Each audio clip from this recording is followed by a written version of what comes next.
Asian markets retreated on Friday at the end of a broadly positive week, with traders turning their attention to a Group of Seven summit that could see world leaders clash with Donald Trump over his latest tariff provocations.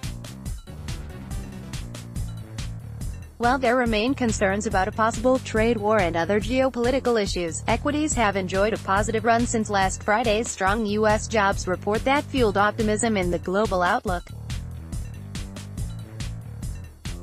The euro has also held on to its latest gains on expectations the European Central Bank will soon start winding down its crisis-era stimulus, while oil added to Thursday's rally as Venezuela struggles to produce and export.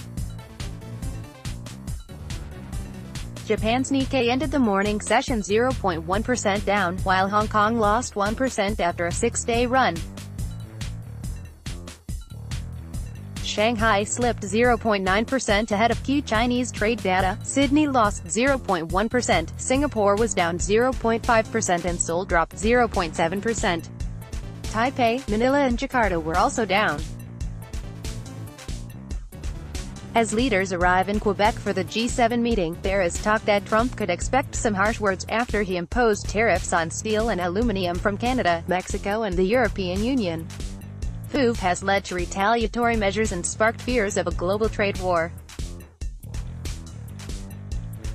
Tense talks. Usually, the G7 summit is a non-event for markets, but with all the focus on escalating trade tensions amongst long-standing allies, there's a good reason for investors to be chary, as this meeting is unlikely to follow an orderly arrangement of discussion, said Stephen Innes, head of Asia-Pacific trade at OANDA. Even more so as Canada and Mexico have retaliated against a range of U.S. exports and the EU has promised to do so as well. Canadian Prime Minister Justin Trudeau and German Chancellor Angela Merkel have said they expect tense discussions, while France's Emmanuel Macron said governments should not be shy about making deals without Washington. The White House's stance on environmental issues is also expected to be on the agenda. However, there is hope over China-US trade talks after they reached a deal allowing Chinese telecoms equipment maker ZTE to pay a $1.4 billion fine instead of being hit by a 7-year ban on selling to U.S. firms. Oil prices were marginally higher a day after jumping at least 2% on a report that major producer Venezuela was struggling to ship its commodity.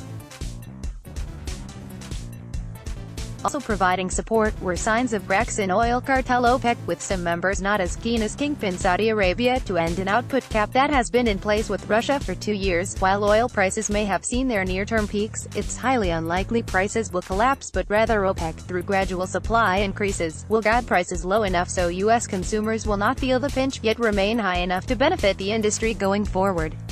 Innes added.